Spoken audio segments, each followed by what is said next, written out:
you done now? Oh, Brad, what have you done now?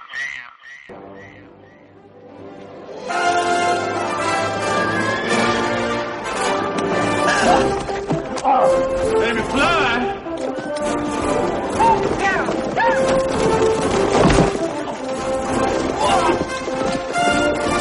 That's right, Tanner! Come on, run to the damn!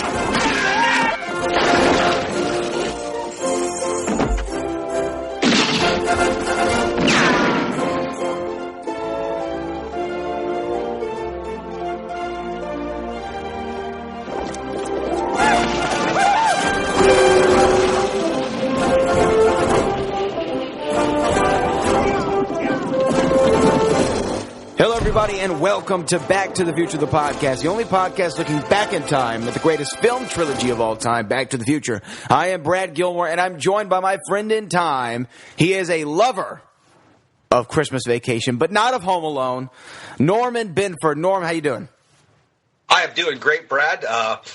We were just talking about some unseasonably Christmas movies, and yes, I'm not a disliker of Home Alone, but Christmas Vacation I put head and shoulders above almost every other Christmas movie out there. Here's the thing, though, is that the sequel to Home Alone was way better than the sequel to Christmas Vacation. The sequel to Christmas Vacation...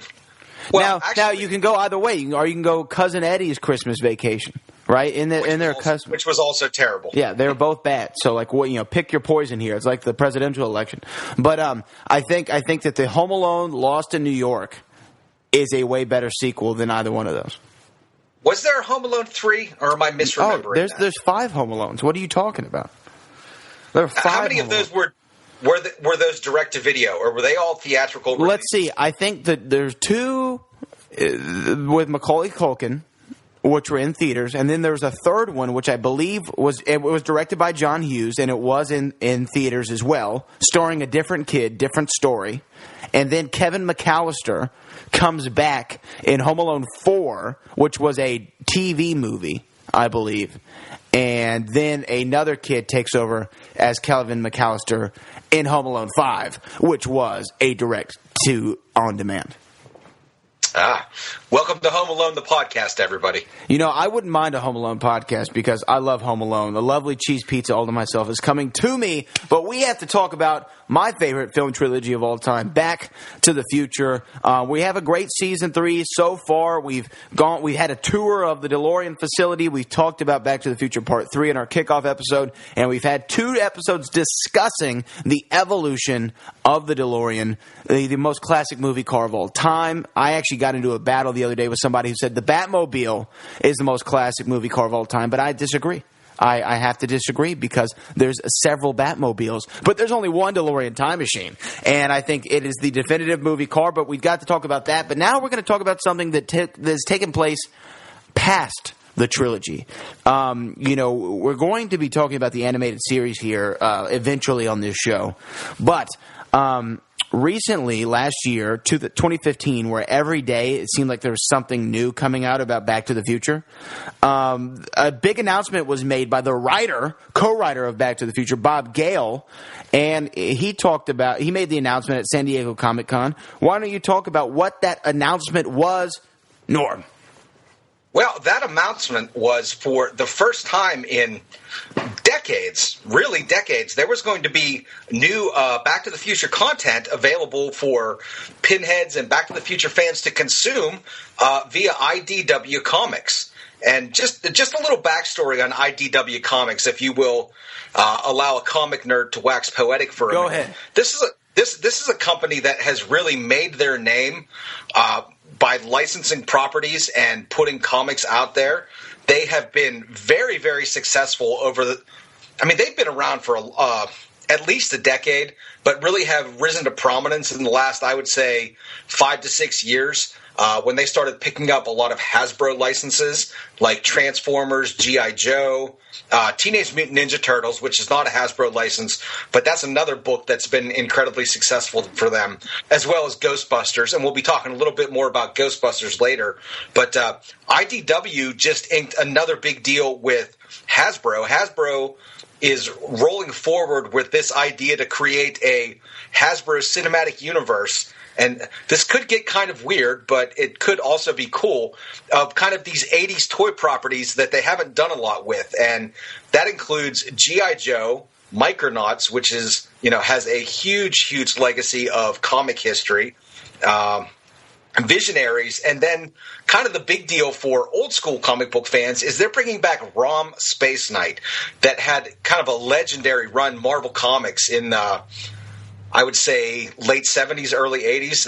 We'll have to hire a fact checker to figure that out. But are you familiar with ROM at all, Brad? I've heard of ROM. I saw something about ROM one time before, and it was some guys discussing their favorite obscure comic book characters, and one of them chose ROM. Now I do know ROM though. Wasn't he big as a toy?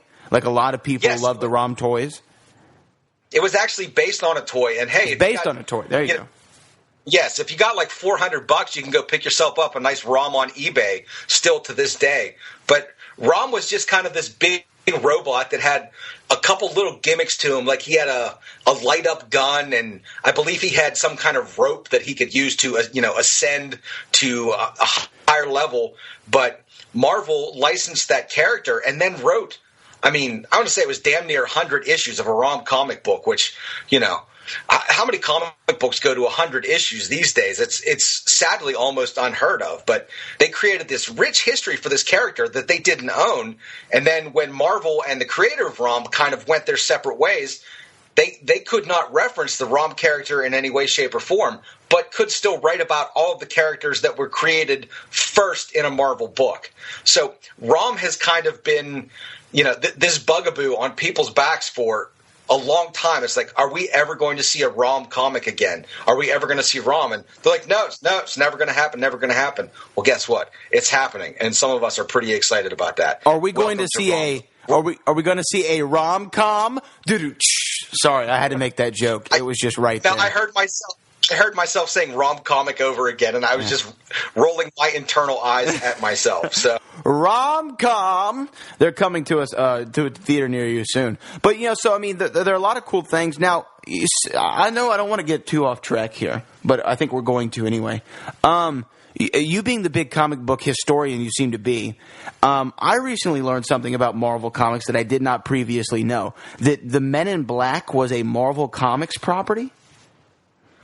I believe it may have been an Epic comic property, which Epic was a line of comics that Marvel did a while ago where they were creator-owned properties.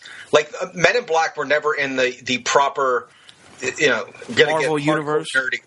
616 Marvel Universe, which would be, I know. Welcome to the 616 cast.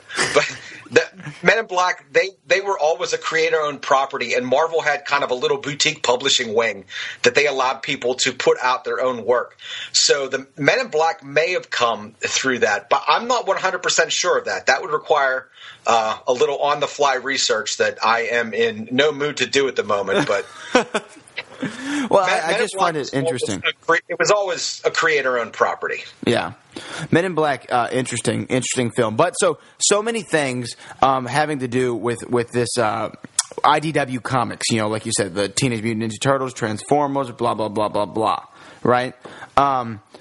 And it was exciting when Bob Gale made this announcement because here we are, we've been clamoring. You can probably answer this question, Norm. What's the one thing every fan of Back to the Future always wanted? They always asked everybody, is there going to be a Back to the Future 4, right?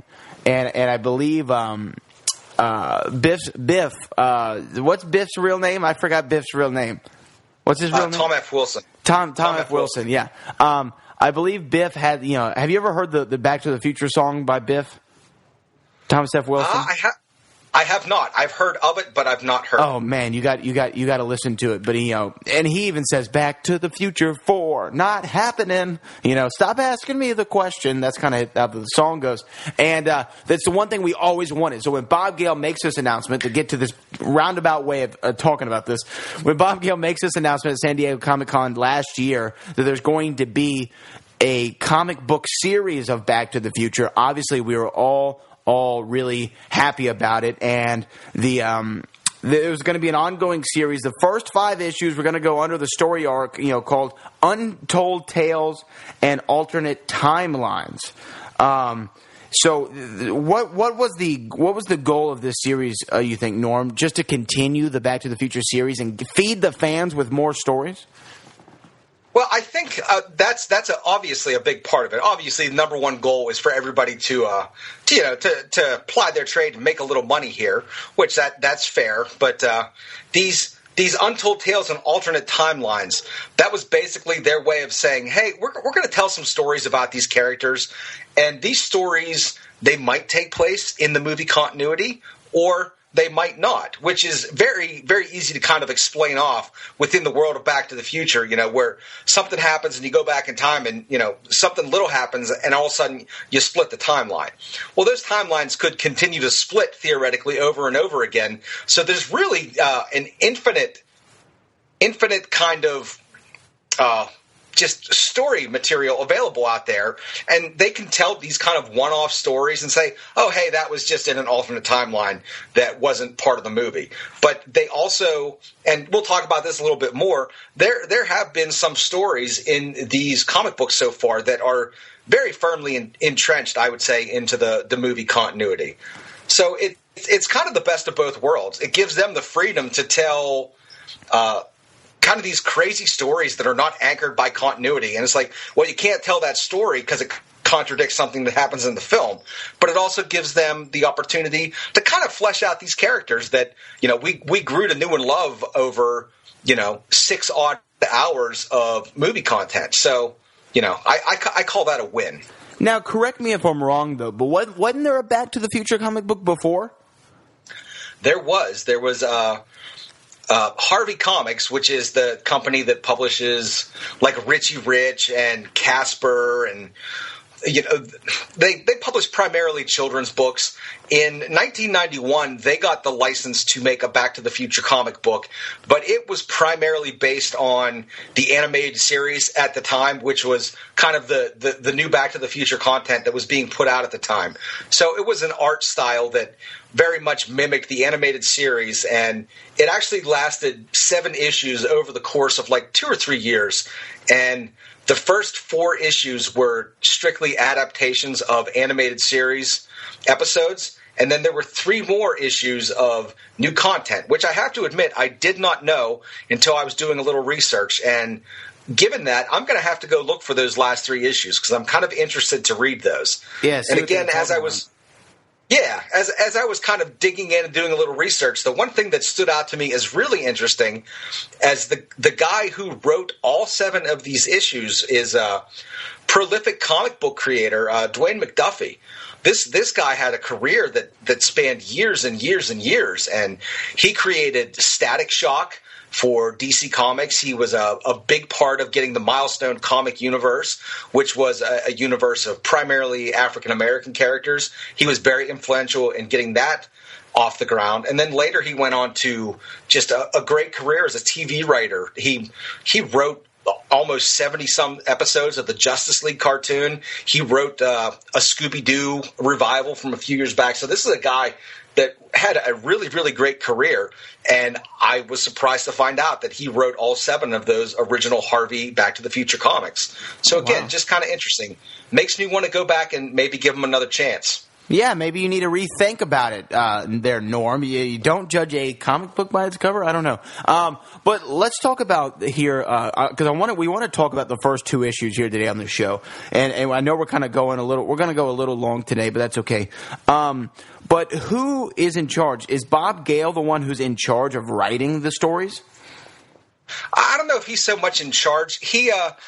I think he has final responsibility for plotting, which is kind of how, he comes up with the ideas, and then he works with a writing partner, and the writing partner will flesh out a lot of the dialogue and things like that. Like Bob Gale is most likely not writing the words that you're reading in 95% of the word balloons in the Back to the Future comic books. He probably gives a plot outline and then works with a a collaborative partner, which, by the way, he has some great writers working with him on these books. And then they kind of will work with the artist to flesh out the dialogue and how it relates to the images that are being drawn by the artist. So he is definitely kind of a guiding force to this series, but he's working with two really talented writers, one by the name of John Barber, who has really written some of the best Transformers comic books ever in the past few years.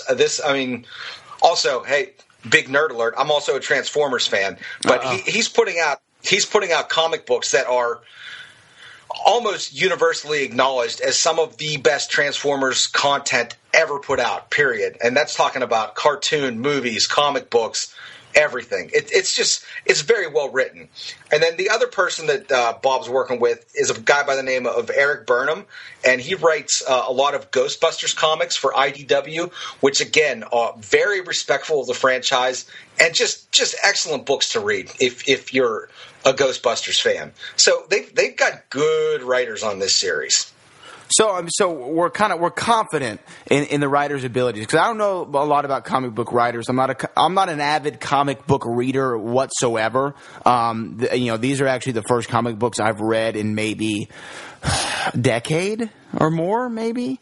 It's been a while since I've cracked open the pages of a comic book. So I was really interested to read these, and particularly in the first issue, because we've discussed it before, and I remember on season 1 going in depth with a discussion with Cassine Gaines, who was the author of We Don't Need Roads and Making of the Back to the Future trilogy, which I just listened to on Audible, and it's fantastic in audio form as well. But we went into a conversation. I asked him, I was like, where do you think Doc and Marty met? Where do you think? And he referenced something that Gale said about, Marty being a rock and roller, needing a guitar amp, and Doc being the only one that had one in the neighborhood, and that's how they became friends. I thought it was a little, a little just too easy right there. You're kind of pulling at the low-hanging fruit there. But I accepted it. And we were told that the first comic book was going to tell us how Marty met Emmett. Isn't that right? Yes, and that's what they were talking about right out of the gate when they announced this at San Diego Comic-Con. They're like, issue 1, we're gonna tell a story that people have been asking to hear for a long time. So, I guess if you want to, we can just kind of roll into issue 1 here, and it just kind of goes without saying, if there are pinheads out there who haven't read these comic books yet, number 1, you definitely should, because they're good books, and number 2, there will be some spoilers as we kind of move forward here. So if you're okay with that, we're glad to have you along for the ride. If you'd rather not, then get yourself out there and pick up these comics or the trade paperback that's being released at the end of this month, read, and then come back and listen to the rest of the show. Because if you don't want to be spoiled, that's about to happen. Marty! Spoiler alert! Marty! Sorry, that was my bad Doc impression. I could do better, but anyway, let's get into it. So I've heard worse. Well, yeah, I'm sure you have. Let's get into it. How does this first comic book start? It starts with an open in Hill Valley, right? Yes. So we are issue 1, story 1, and just something I probably should have mentioned earlier, but I didn't, is each issue of the comic book is 2 stories written by Bob and a partner and then drawn by a different artist. And, comic book companies do that so they can kind of keep up with a schedule, because it's just, you have 2 people working on the same thing at the same time, and it makes it much easier to kind of keep in that 30-day rotation that people are used to. So we are with issue 1, story 1, When Marty Met Emmett. And this is a story that very much feels like it's in movie continuity. It's going to answer that age-old question, when did these 2 finally meet and become friends? And it was written, of course, by Bob Gale and John Barber, and the penciler was Brent Schoonover, and I believe I'm pronouncing his name correctly, but if I'm not, I apologize, Brent. And Brent is a guy who has done a lot of comic book work, but he also does a lot of commercial art for corporations, advertising, has a really great website, very talented guy.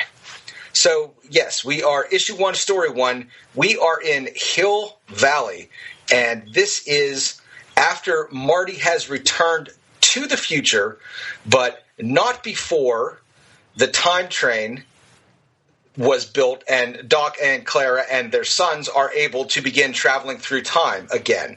So it's a scene we showed Doc working, presumably in his blacksmith shop on a very rudimentary flux capacitor because he's trying to rebuild that.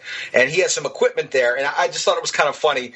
The equipment that he's using is only able to generate 0.04 gigawatts, which, as we all know, is simply not going to get the job done. No, it's not enough. You need 1.21, and this is what you get. But this was a big problem about Back to the Future Part 3, and in Back to the Future Part 3, not about it, in it. And we were kind of left at the end wondering, how did Doc, create? And we, obviously we're going to get to it when we get to our finale of the season, but we were kind of left wondering, how did Doc, create that time machine train, and this shows him working on it. So it kind of really picks up on the heels of the last film. Yes, it does. And that's nice. And that's why I said this really feels like it's firmly entrenched in movie continuity. So Jules and Vern, who are, of course, Doc and Clara's sons, they come into the barn workshop, and Doc starts telling them a story about the future. And the kind of the funny thing about this, and it's not the last time it's talked about in the comic book, is Doc Brown basically admits to being an arsonist and burning down his family's estate for the insurance money, which I thought was kind of funny. And like I said, it's not like, oh, well, maybe that's not what they meant. You get a little further into the series, and he's like, yeah, I pretty much burnt the house down. So I just thought that was kind of funny. And it, I guess technically it's illegal, but it just reinforces that, hey, Doc Brown, he's a crazy dude, and he's just going to do what he's going to do. And so he starts telling this story that takes place in 1982, which would be 3 years before the events of the first Back to the Future movie. And the scene kind of opens with Marty sitting in his garage and practicing his guitar, and who should show up but Needles, of course. And he needs a piece of equipment for his guitar amp for a show that night, and so he just takes Marty's. He says he's going to borrow it, but really he's just going to take it. And Marty intervenes and tries to prevent him from stealing this piece of equipment with some kind of tube for the guitar amp. And in doing so, the tube gets dropped and it breaks. So Needles, being Needles, takes Marty's guitar and says, if you don't get me that part by the time for our show, then he's just going to keep the guitar. So Marty, being kind of, not an alpha dog at this point in his life, he shuffles off to the music store to buy this part that he needs to give to Needles so he can get his guitar back. And as it turns out, he cannot buy this part because every single one in the inventory was purchased by ELB Industries, of course, M&L Brown. And for some reason, the guy who owns the music shop gives Marty ELB Enterprises' address, and Marty takes off to see if he might be able to negotiate some kind of deal to get this part that he needs. So, what are you thinking of the story so far, Brad? Well, I like it. Needles is a nice, antagonist, the preventative force that's keeping Marty from fulfilling his rock and roll destiny. So I do like it. And to me, it's kind of a logical thing. How many people have you met just out of necessity? Out of you needed something, you went somewhere, and you met somebody because of it. So, it is kind of a natural and logical way of these two, crossing paths. This one decision on this one day, Marty needs this part, and it's only sold by, or it was all bought by one guy. Yeah. So that's kind of the setup, and Marty is heading over to what's left of the Brown estates to see if he can secure this part. And as it turns out, Doc has a security system in place that's booby-trapped to issue an electric shock to anybody who tries to use it. And Marty figures out that there's some kind of code, so he's able to bypass that. And he, passes a couple other trials, which we won't go into detail because, we want there to be some new content for people who are out there and reading it. And he eventually ends up inside Doc's place, and he activates this kind of Rube Goldberg trap, and he finds himself hanging upside down, ensnared in a net, a la Chewbacca from Return of the Jedi. However, that's really it. And he doesn't have an R2 unit to cut him out. Yeah, so no he R2 resorts unit. to... No BB-8 he uses either. He uses his skateboard to get himself out of the trap and disengage it, and he's immediately mauled by Einstein. Not really mauled. Einstein's a friendly dog. He just jumps on him and starts licking him. And here we have the first appearance of Doc Brown and Marty kind of sharing the screen at the same time. And Doc asks Marty if he's here for the job, and they kind of go back and forth. It's like, oh, I need an assistant. And he's like, but there really wasn't a job, but I just asked you that to see if maybe you wanted to work with me. And this is where I'm starting to kind of scratch my temple a little bit and go, this is starting to fall down a little bit for me. And then as it turns out, the only reason Doc purchased the whole inventory of these parts is he needed the box that it came in because it was the right size for an experiment that he was conducting at the time. I believe it was the Static-O-Matic electric hair chair. So I don't know how a cardboard box plays into that, but it did. It found a way. It found a way to play into it.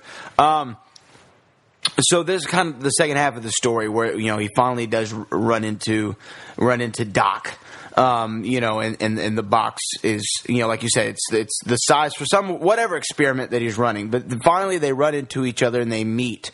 Do you think that this is the best way? And that's almost essentially kind of how it ends. I mean, that's kind of the end of the book. It's kind of a short, little, quick story. Am I right? So, yes. Do you think this is the best way after 30 years, going on 31 years, by the way. But do you think that it was the best way after 30 years of questions, how do these two meet? Was this a satisfying result for you? Was this a satisfying answer to how these two met? Well, in a word, no. It really didn't land for me. And I did not dislike it, but this is kind of one of those things we've been waiting for. And who knows, maybe that was the story that Bob Gale had in his head from the get-go, and he just decided to roll with it. But it just, when two characters like this that go on to have such incredible adventures, I just think there could have been some better way to have this first meeting. It fell a little bit flat for me. And again, I did not dislike it, but this may be a personal thing. My expectations may have been raised so high that just about anything would disappoint me, but I was wanting a little bit more from this first part of the story. Well, I kind of look at it like this. I remember a few years back watching a Seinfeld roundtable. The show Seinfeld, obviously everyone knows Seinfeld, the biggest TV sitcom of all time, maybe the biggest TV show of all time. And all the principal cast members were doing this roundtable, joined by Larry David, co-creator, writer, and star of Curb Your Enthusiasm, of course. And they started talking about the finale. Because the finale of Seinfeld is one of those much debated kind of things. Like, was this a good finale? Many people say it wasn't. And I think it was either Jerry or Larry made the observation that, I think it was Jerry. He said, everybody had their own idea of how it was going to end. That was my bad Jerry Seinfeld impression. But he goes, everyone had their own idea of how the finale was going to end, right? And the story they wrote in their head is always going to be better than the story that you put on the screen, or in this case, on the page. So I think telling the story finally, honestly, was just a lose-lose situation. There's no way you tell a story that's going to satisfy everyone who's wondered this question for 30 years. There's just no way you can do it. To me, is this a logical way these two meet? Yeah, sure. Is it a great story of how they met? Absolutely not. I mean, I'm not a fan of it at all. I found myself almost skimming through the pages of this short comic book just to get to the end to figure it out, I don't think for for this to be the first issue of a comic book series, it sets your comic book series off in the best way possible. Now, they do get better as they go along, but to me, this one, I got to give, I know I see that you're ranking these out of 5. I got to give this a 1 out of 5. Now, and I'm just ranking individual story at this point, not the book as a whole. Yeah, I gave it a 2.5, and I also was not a big fan of the art for this story. I thought it was just it was a little too scratchy. It was very scratchy. Taste. I was about to say the same thing. Very scratchy. I like kind of cleaner, and I'm not even like into hyper realistic illustrations. I favor kind of comic art that has a little bit of a cartoonish or an animated look to it. I like that.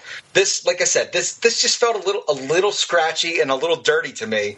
Not to the point of detracting from the story, but not a good first foot in the door for the Back to the Future comic, unfortunately. I'm putting you on the spot, Norm. What was your idea, or did you ever have an idea of how these two met? Honestly, no. I did not have an idea. I was just looking forward to something a little bit more. This just seemed a little bit too contrived and a little bit, I don't know. It felt like they rushed through it. I think maybe had they been given the benefit of a full comic book to tell the story, they could have fleshed it out a little bit more. But no, I don't have my own idea. I can just say that I was not satisfied by this. Although I will say, just to call back to one of your earlier points, that talking about the Seinfeld finale and people have an idea in their mind about what they're expecting. I will say, to counter that, the end of Revenge of the Sith with Anakin and Obi-Wan fighting on Mustafar, the lava planet. I waited for 30 years to see that fight, and I was not disappointed one bit. That was excellent. That lived up to the expectation. That was an out-of-the-park home run, that final battle scene between Anakin and Obi-Wan. So it can be done. Well, but I think the fundamental difference there is that you knew there was a fight that took place, right? So we know that a fight is happening. We know we're going to see a battle between these two characters. But the difference between that and a finale of Seinfeld or explaining Doc and Marty is that we don't know anything else. We don't know how they link past. We don't know what the story going into it is going to be. With Anakin and Obi-Wan, you had a sense of it because you saw 2 previous movies that kind of led you to it. You saw really 5 previous movies, or you could say 4 previous movies that led you to it, or the 3 or whatever. You know what I'm saying? So you kind of knew where it was going. But with Doc and Marty, there was never an inclination at all of where these two met, ever. We just know that Strickland was upset at Marty for hanging out with the crackpot scientist. And to me, that's the difference.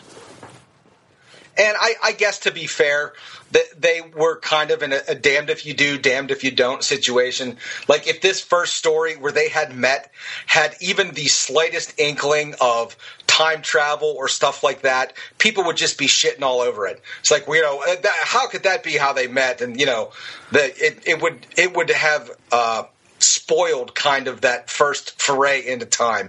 So I'm tempering my dissatisfaction a little bit, but still, I don't know. But also, the overarching theme of this whole comic book series is untold tales and alternate timelines. So this might not even be this might be one instance of how they met.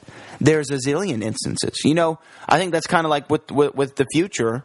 Is the future? I don't know. I don't want to get into this big diatribe about the future is relative, and I guess the past therefore is relative as well. But I think that this could be just one of many ways they met, because this is an alternate timeline. It's an Elseworld. We don't know. Is this the right way? We don't know, Norm. But one thing I do know is that we're actually out of time for this episode. We were trying to get to 2 of them, but we just talked so damn much, Norm, you and I, that we went over time. But why don't we promise the fans next week we'll do 2 and 3? I know that's kind of getting off to a weird start, but we're going to do comics 2 and 3. Is that okay? Is that okay with you, Norm? Well, Actually, we haven't even finished comic 1. There's two stories in comic 1. Oh yeah, what am I thinking? What am I thinking? Man, we're kind of running. What do we think? What do you think, Norm? You tell me. I say let's put our heads down and plow through the second story of comic 1 and call it a day. And because it is a shorter comic, and I'm not going to have a lot of complaining to do about this story because I loved this one. Okay, why don't let's do this. And I know I don't want to skip over anything important. So how about we put our heads down? You give us the overall synopsis of the story. I know you have your the notes written out. I'm looking at our show notes now. Let's go. Let's get through this, and then we'll discuss after you finish the reading of the general story. Okay. I will plow through this. This is issue 1, story 2, and it's called Looking for a Few Good Scientists. And this is, again, written by Bob Gale, partnering with Eric Burnham, the other comic writer attached to this project. And the art is by a creator called Dan Schoening. And before I kind of roll into the plot, I will just say this art is just hitting on all cylinders for me. This is exactly what I want from a Back to the Future comic book. Stylized, cartoonish characters, but that still retain enough of a realistic look. I just love this. This guy is a regular penciler on the Ghostbusters book, and he's absolutely amazing because he's always slipping in cameos in the Ghostbusters books. Just, as an aside, and I know we're running long, if you pay attention in the Ghostbusters books, you will see the Blues Brothers, you will see Chevy Chase, you will see many, many of those stars' contemporaries from their SNL days just as background characters or supporting characters. Great stuff. But anyway, Back to the Future. Issue 1, Part 2. And this is a story of Doc Brown whenever he's teaching at the California Institute of Technology, or Caltech, for those of you who prefer shorter names. And he storms into... presumably this is some dean or some professor, and he's very angry and he's heated because he knows some of the best and brightest professors on campus, or doctors I guess I should say, are being recruited for this secret project, and he wants to know, damn it, why isn't he part of this project? And so the president of the university informs him that it's kind of the secret project. Yes, it's a thing, but he hasn't been selected because it involves a in-home interview just to kind of get a psych profile on these people that they're pulling into the project, which lets you know right off the bat this project must be pretty serious if they're doing psych evals on the people they're bringing in. And the president said, I just didn't want to send anybody to your apartment because they just might get the wrong impression, which leads you to believe that, maybe Doc's a hoarder or he just doesn't clean, or, they don't want to send people from the outside world into Doc's horrible apartment. But he presses the issue and he said, I'll figure something out. So the president of the university sets up a meeting between Doc and these two representatives. We later learned they're from the military, to talk to him about the project. And it shows them walking into this very clean, beautiful house. And as it turns out, Doc basically borrowed his landlord's house for the in-home interview so they wouldn't see his apartment and he could get vetted through to the project. So, however, this being a comic book, the gig is up, he gets caught, and the military guys leave, and Doc is just really disappointed that he blew his chance to be part of this project. So he kind of forlornly wanders around town a bit, and then he returns to his apartment and declares, "Great Scott," in a big, bold word balloon, because the military officials are there, and also there in his apartment is J. Robert Oppenheimer. There's a name drop for you. That's a guy who was head of the Manhattan Project, which we have talked about on this show before, because it was Bob Gale always said that he quietly assumed that at some point Doc Brown did work on the Manhattan Project. And so we see Doc's apartment, and Oppenheimer invites him to be part of the Manhattan Project, and Doc, of course, accepts, and he's ecstatic. And really, to tell you the truth, Doc's apartment wasn't that bad. It's just a little messy with some weird stuff hanging on the wall, but he's a crackpot scientist. What's his apartment supposed to look like? Exactly. Now, I did like though how this story, and I know there's more to come, but I do like, you mentioned before that we talked about Doc's involvement in the Manhattan Project. That was always kind of the lingering idea, or the general consensus that we accepted that he was a part of the Manhattan Project. That's where he kind of got all of these, maybe some of his finances, or maybe some of his expertise in creating certain things, and maybe even why the Libyans solicited him to build them a bomb, because he might have had an instance in or a hand in the Manhattan Project. Although I think it is established earlier in this book that the finances came because Doc is a dirty, dirty insurance frauding arsonist. or that, but, insurance fraud. What's kind of interesting is as the story ends, Doc pulls out a Jell-O mold to share with the military officials and Oppenheimer to celebrate his joining the project, and the Jell-O mold is an orange Jell-O mold with a sliced mushroom floating in the middle. And so for those of you at home who don't know exactly what the Manhattan Project is, the Manhattan Project is the study that eventually led to the creation of some of the first nuclear bombs ever used.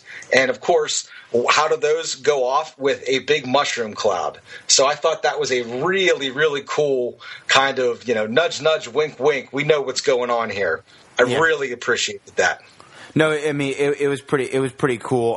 I did like that little minor detail as well. And fun fact for all you kiddos out there who might not know, the Manhattan Project had nothing to do with Manhattan. No, not a lot of people know that. However, no, I didn't know that. Yeah, they named it the Manhattan Project to intentionally throw off anybody who found out about it, and they would think that it was in Manhattan. However, we can confirm, and history has borne out, that it was, in fact, a project. We do know that. We know that it was some sort of project. We know that. It was definitely a project. We know it was definitely a project. The location to be determined, but a project was had. So, Norm, what's your overall analysis of the second story of Book 2? I'm sorry, I completely forgot there was a second one. That's okay. I give this a 4 out of 5. Wow. I loved this. And for me to get a 5 out of 5, it's going to have to be, a classic. And I'm not calling this a classic, but I just really like this.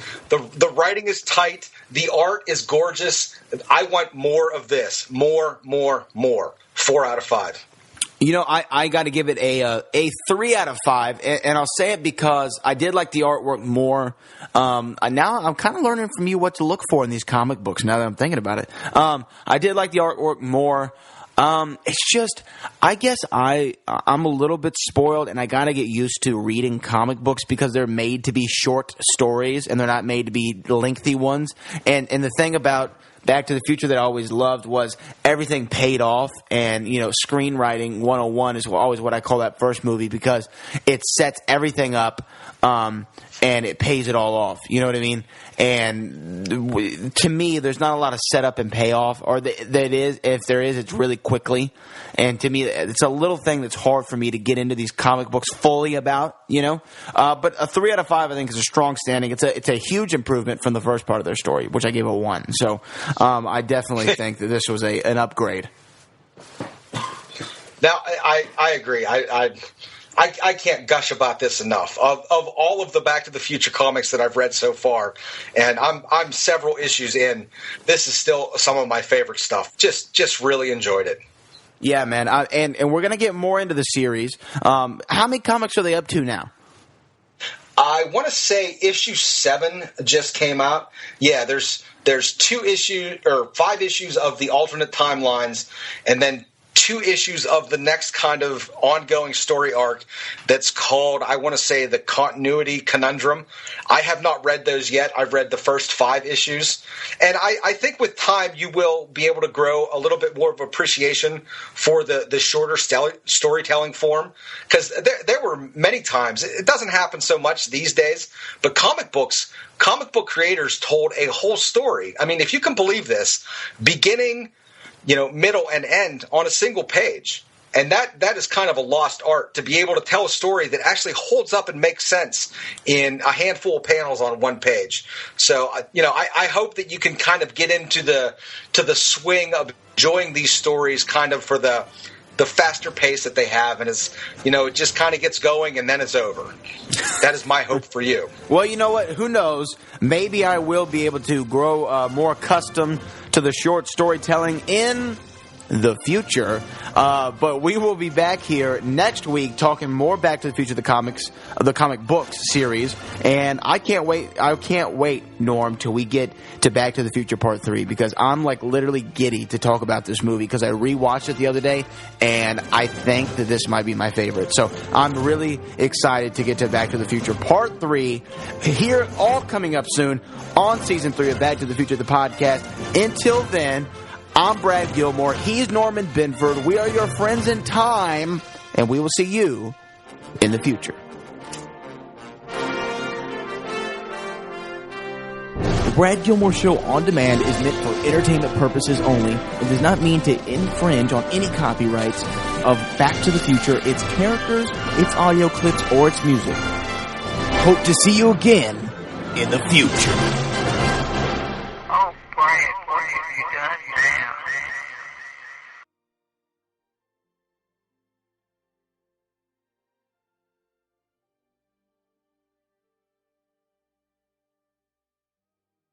Oh, Brad, what have you done now?